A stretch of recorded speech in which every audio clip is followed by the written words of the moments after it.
All right, so example 4 says using a scale of 2 centimeters to represent 1 unit on the x-axis and 1 centimeter to represent 1 unit on the y-axis for values of x from x equal to -2 to x is equal to +5.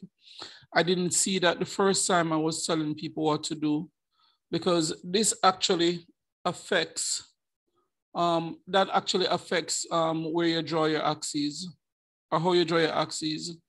So this is telling us that we should use values of x from x is equal to -2 to x is equal to 5. That's what it is saying. We're going to use values of x which are less than or equal to x to 5, but greater than or equal to -2. And as I said, that is going to impact where we draw our axes. All right, so let's draw and label our axes. Now, the scale is 2 centimeters to 1 unit, 2 centimeters to 1 unit on the x-axis, and 1 centimeter to 1 unit on the y-axis. So for the x-axis, for horizontally, I have 2, 4, 6, 8, 10, 12, 14, 16, 18 centimeters. So 18 and I need 14. So if I have 18 centimeters and I'm using drawing values of x from -2 to 5, so that's a total of 14. So 2. All right, so here's what I'll do. And what I'm going to do, I'm going to count 6 centimeters. So calling my left margin 0, 1, 2, 3, 4, 5, 6. And on the 6 centimeter mark, I'm going to draw my y-axis. On the 6 centimeter mark, I'm going to draw my y-axis. So let me explain why. The scale says 2 centimeters to 1 unit, and I'm going from x is equal to -2 to x is equal to +5. So I have 2 units to the left where x is negative and 5 units to the right where x is positive. But on the x-axis, it's 2 centimeters to 1 unit. So if I need 2 centimeters for 1 unit, it means I'm going to need 4 centimeters for 2 units. And I'm going to need 10 centimeters for 5 units. So I'm going to need at least 4 units to the left and 10 units to the right. 4 and 10 is what? Is 14. So I need a total of at least 14 centimeters in order to draw my graph. So I'm going to take 6 to the left and I think 12 to the right. That would be 18. All right, so in a second, I'm hoping that you'll see the sense to what I did. So here, I'm going to draw my y-axis. So let me make this so small, I can draw it with ease. So I draw in my y-axis. All right, the technology allows me to easily draw a straight line. You will have to use your ruler.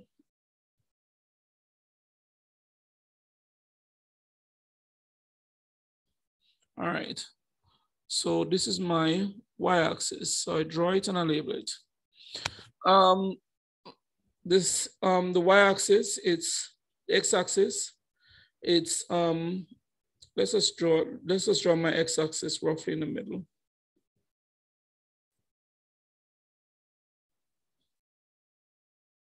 So this is my x-axis. Now let's label it.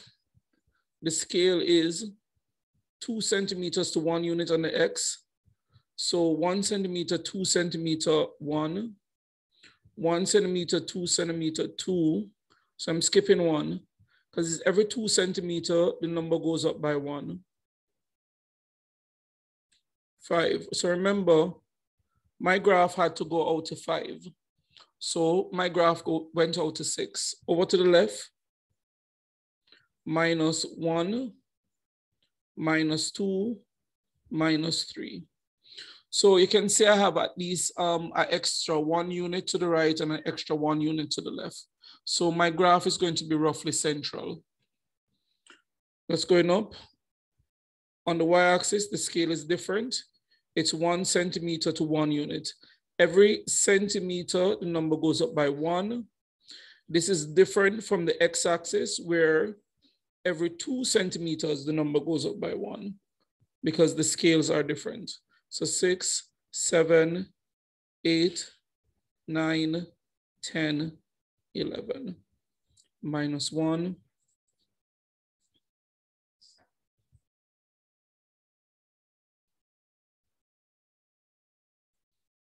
-6, -7.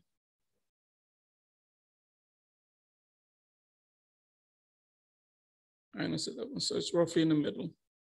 All right.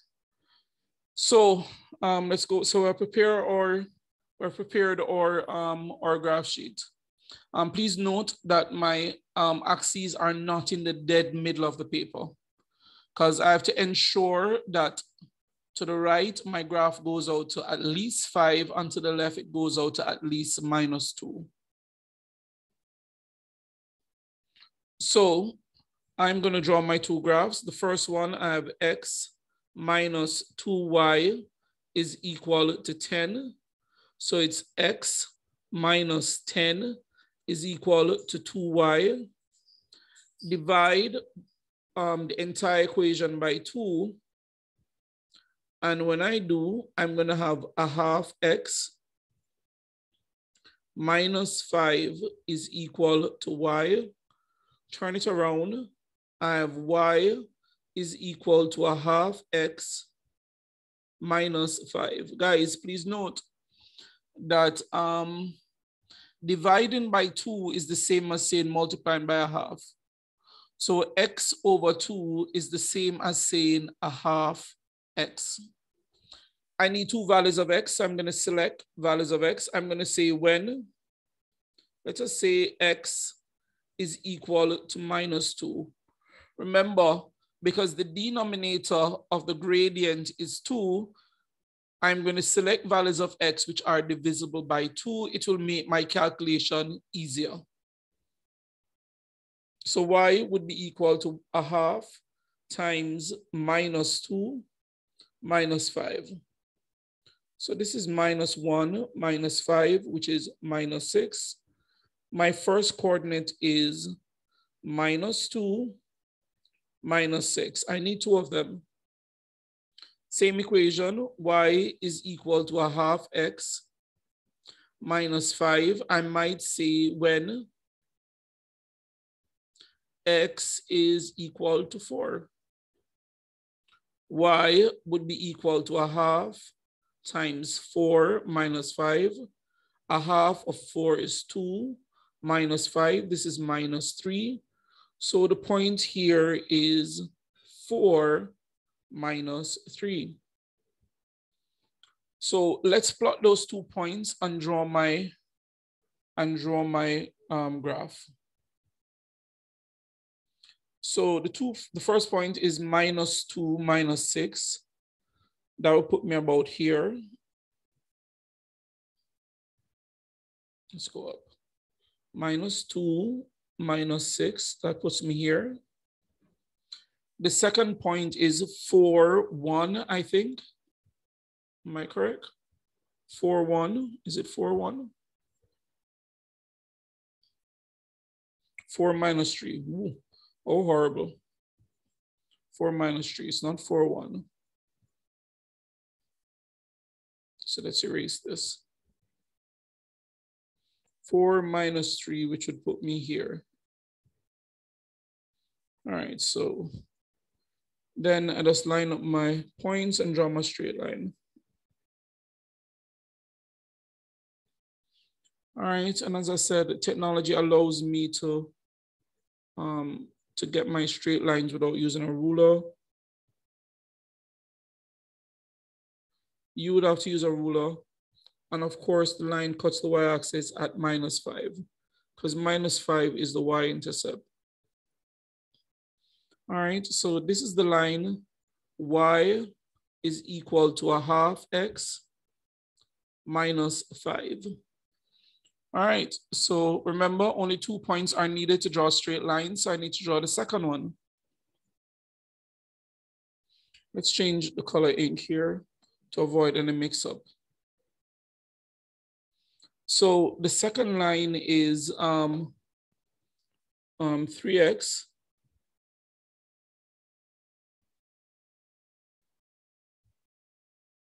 plus y is equal to 2. So we have y is equal to minus 3x plus 2. So here my gradient is not a fraction, so I don't have to be so overly concerned about which value of x I choose. So I might say when, let us say x is equal to minus 2, y would be equal to minus 3 times minus 2 plus 2. So this is 6 plus 2, which is 8. So 1 point is minus 2, 8. Remember, I need 2 of them. So back to the line. The line is y is equal to, the equation is y is equal to minus 3x plus 2. I might say when x is equal to, let us say 3. Should I use 3? If I use 4, I'll get negative 10. I can use, let's use 3. Y would be equal to minus 3 times 3 plus 2. This is minus 9 plus 2, which is minus 7.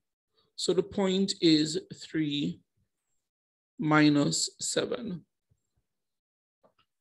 So minus 2, 8, 3 minus 7. You do not have to use the exact same points, but the lines should come out to be the same. We can use different points. So it's minus 2, 8, which is all the way up here. And 3 minus 7, which is all the way here.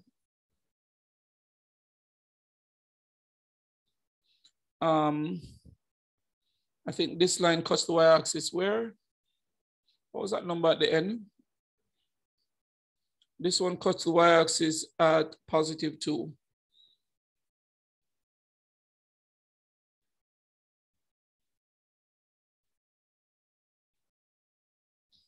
All right.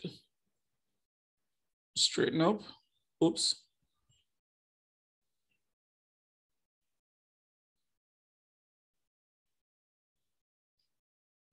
All right. Straighten up.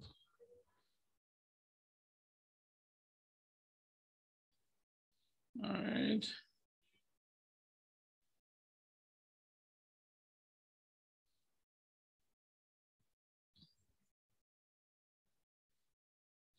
So you guys can see that the coordinate geometry theory lines up. All right. So this is the graph of y is equal to 3x. Sorry, it's minus 3x. It is minus 3x plus 2. So we have drawn the two graphs, and the two graphs intersect. The point of intersection, which is very important when you're doing graph, the point of intersection is very important. This is x is equal to 2, and y is equal to minus 4.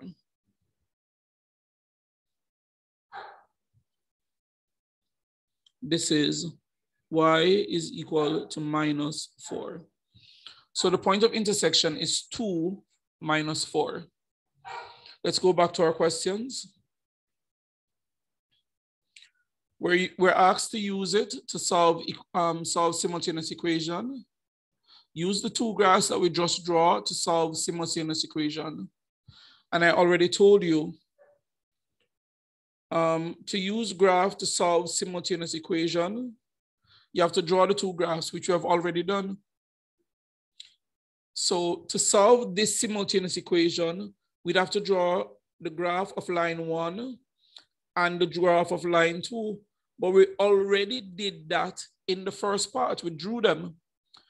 And the solution would be the value of x and y at the point of intersection. So the solution is x is equal to 2 and y is equal to -4. I'm 100% sure if you use calculation to solve this, you would get the same answers. Now, we're asked to use the graph to solve this equation. We're asked to use the graph to solve this equation. But remember, the graphs we just drew were y is equal to what? A half x minus 5, and y is equal to minus 3x plus 2. Now, at the point of intersection of these two graphs, at point of intersection, for these two graphs, a half x minus 5 would be equal to minus 3x plus 2. Guys, at the point of intersection of two graphs, the y values are equal. So y for the first equation is what? Is a half x minus 5. Y for the second equation is minus 3x plus 2. But at the point of intersection, these two y's are equal. So the solution of this equation here is the value of x at the point of intersection. What we need to show is that this equation and this equation is the same. So whatever is the answer for the one at the bottom, it's the same answer for the one at the top because they are the same equation. Now, if I multiply this equation here at the bottom, multiply the entire equation by 2, I'm going to get x minus 10 is equal to 4 minus 6x. So what I did, I just simply multiplied by 2. So what we are seeing is that the two equations are the same. And since the answer for a half x minus 5 is equal to minus 3x plus 2, the solution of that equation is the value of x at the point of intersection. The solution for this equation is also the same value of x at the point of intersection. So the solution here is using graph is x is equal to 2. All right. And that is the end of the question.